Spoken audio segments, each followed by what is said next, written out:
If you're here now, you're probably looking for a whistle-stop guide through 11th century England. So, by 1000, England's a pretty new place.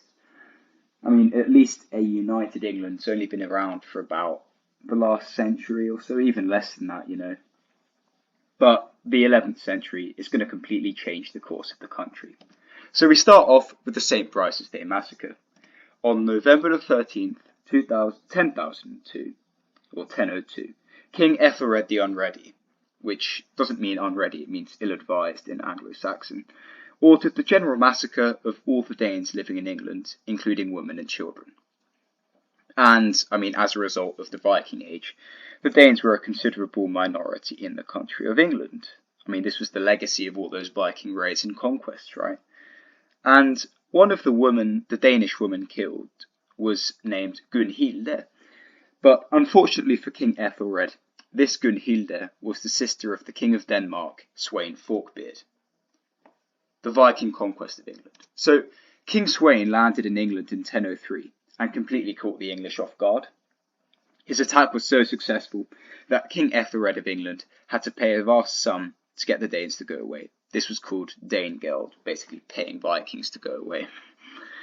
And yeah, however, the Danish armies returned again in 1006 and 1009 and had to be paid to leave both times.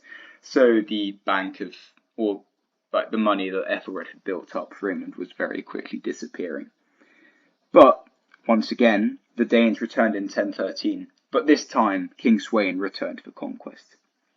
He landed at Sandwich in Kent, and he ravaged through the land, with local earls and thanes submitting to him. Then he moved north towards London. But King Ethelred was actually deposed by his own earls, rather than a direct attack by Sweyn, because he was seen as widely ineffective, though perhaps there was a reluctance in declaring a Viking raider the new King of England. I mean, there was probably a large fear factor involved, since King Sweyn had a massive Danish army in the country of England itself. But yeah, nonetheless, Ethelred sent his sons to Normandy in exile and quickly followed them. And on Christmas Day in 1013, Sweyn was crowned the King of England, and had succeeded where so many other Viking invaders had failed. But he didn't stay on the throne all too long, because he mysteriously died a few weeks later. Legends say that he had a spear driven through his heart by the spirit of Saint Edmund, who had himself been martyred at the hand of Danish invaders. Canute the Great. So the son of King Sweyn, Canute, inherited England once his father had died. He faced internal opposition from many English nobles, and some of these nobles had actually made contact with the old King Ethelred in his exile. So Ethelred returns to England at the head of an army, and without sufficient support or manpower to maintain his presence in England, Canute withdrew to Denmark.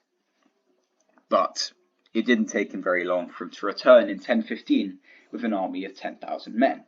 Canute engaged Ethelred and his son Edmund Ironside for over a year, but it became pretty clear that Canute was going to gain the upper hand. This was cemented when Ethelred died in 1016, leaving his son Edmund as the new King of England. But since Canute actually had the support of the Witan, this was the council that decided who would become King of England. A bargain was made between Canute and Edmund. So England was actually partitioned between the two, with Edmund effectively retaining control over Wessex and Canute control over the north. And it was agreed that when either of them died, the other party would inherit their lands. And it did not take long for Edmund to die, and in late 1016, Canute was the sole ruler of all England. And ironically, his coronation was also on Christmas. So he had to solidify control of this new kingdom. So his first step was to marry King Ethelred's widow, Emma of Normandy, and they quickly had a son in 1017 named Harthacnut. But something to keep an eye on is that one of Ethelred's sons, called Edward, is still in exile in Normandy, along with a couple of his brothers. But let's return to that later. Canute has actually raised now a large amount of money from England. He's paid his army, who's returning to Denmark now, and he ensures that a fleet of 40 ships and their crew has remained in England to make sure that it's protected. And in 1018, the King of Denmark, Harold III, is dead, and Canute pressed his claim to become the next king. About a decade later, in 1028, Canute also pressed his claim to the Kingdom of Norway, and therefore created the North Sea Empire. But he passed away in 1035, leaving behind an empire that he hoped his son Harthacnut could continue to rule. But no. Harthacnut was in Denmark when his father died, and in name he should have inherited both the kingdoms of Denmark and England. However, the new king of Norway, Magnus I, posed a significant threat to Denmark, and Harthacnut's half-brother, Harald Harefoot, had actually seized power in England. In 1037, Harald Harefoot was officially accepted as the English king, and Emma of Normandy escaped to Flanders, where she rendezvoused with Harthacnut to plan their invasion of England. But there was no need, because Harald Harefoot fell ill and died in 1040, so it saved Harthacnut and Emma a conquest of England. So Harthacnut arrives peacefully in England with a fleet of about 60 ships, and with his English kingship secured, he decides to double the size of the English navy, which in turn leads to increased taxation of the country. This was quite widely resented among the common folk, and Harthacnut's unwillingness to rule through other means than autocracy also increases this opposition to him. He pursued a policy of harrying, which is basically burning and desolation of towns and villages in areas where his taxation was opposed. And when he died in 1042, most of England breathed a sigh of relief. And yeah, actually the way in which he died is quite interesting. Supposedly he died from a stroke brought on by heavy drinking. The last Saxon. So, when Harthacnut died, the handover of power was surprisingly bloodless. The previously mentioned son of Ethelred the Unready, Edward, sailed to England and was crowned king in 1043. And he had the support of most of the English earls.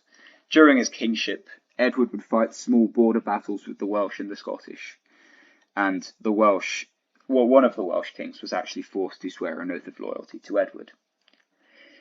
However, Edward also faced internal opposition from other English earls, mainly down to what they saw as his Norman favouritism. Because you can't forget that this guy, during his exile from England, because his father was kicked out by Viking invaders, he spent this time in Normandy. And so he probably got educated by a whole bunch of Norman people and spent most of his life around Normans. So it makes sense that he would have some kind of affinity with them. However, this didn't sit very well with the English earls. He successfully navigated his way through this problem, though. He managed to avoid a civil war with his most powerful vassals, one of these being the Earl Godwin, who was probably the second most powerful man in England. But as Edward grew older and more tired of political pursuits, he turned more to piousness and God, which earned him the name Edward the Confessor. And in his stead, the Godwin family assumed much more control over the country.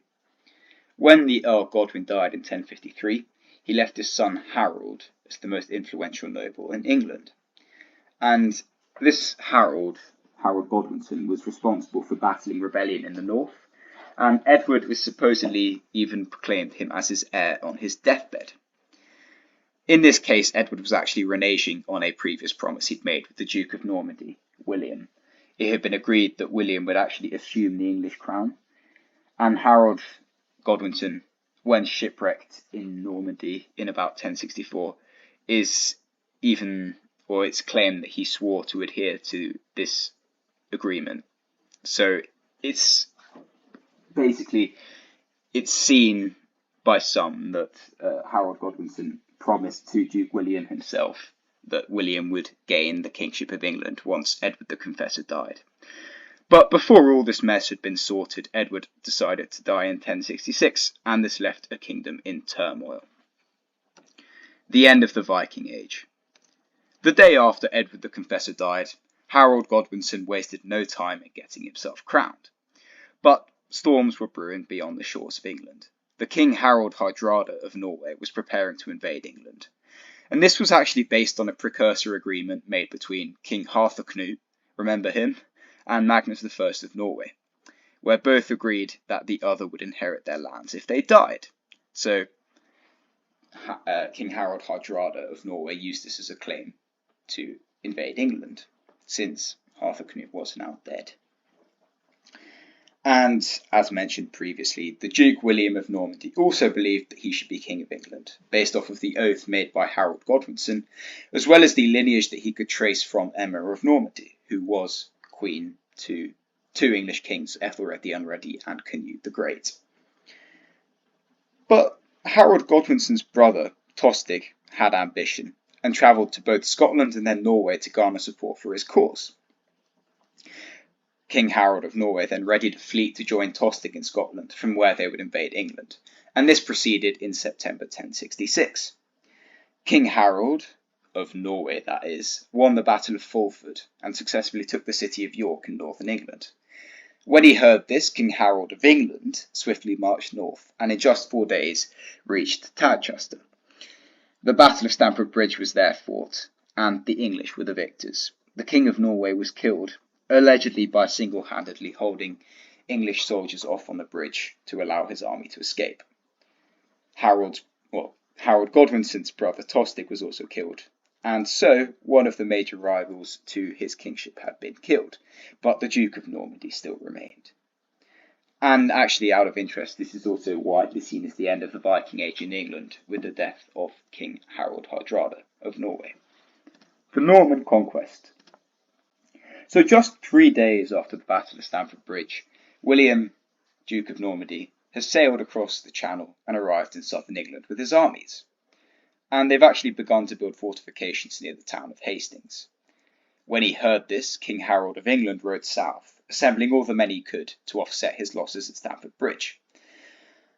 And on the fateful day of the 14th of October, the two sides met at the Battle of Hastings.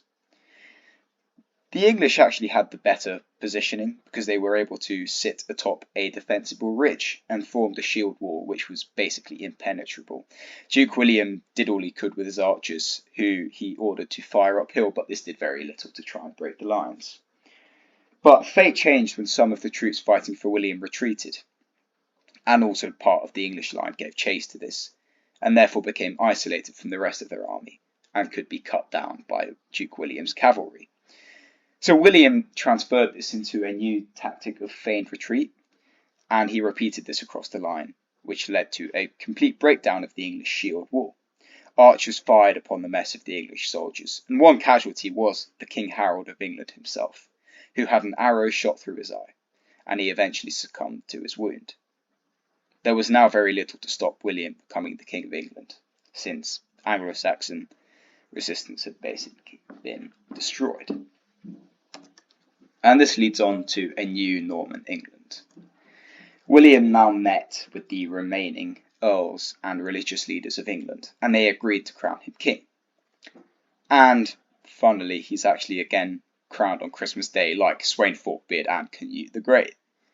A couple of rebellions were actually launched against William, now known as the Conqueror, by Hereward the Wake and Eadric the Wild, and these were remnants of opposing Anglo-Saxon nobility. They were both defeated, and most land in England was then redistributed among Norman nobility. William took a trip north to harry it, in the face of another rebellion, and it left many without food due to their land and crops being burned, and this affected many generations to come. But perhaps most notably, William commissioned the Domesday Book, which detailed possessions of many people in England and greatly increased the efficiency of taxation in the country. But in 1087, William the Conqueror had died. What a journey! I mean, in less than 100 years, England's gone from being an Anglo-Saxon kingdom to being part of a Viking empire, back to being an Anglo-Saxon kingdom, and then got conquered by some Normans. I mean, this is probably one of the craziest centuries in English history. So if you enjoyed this video, please give it a like. It really supports the channel, and subscribe to stay up to date with content. I will see you in the next one.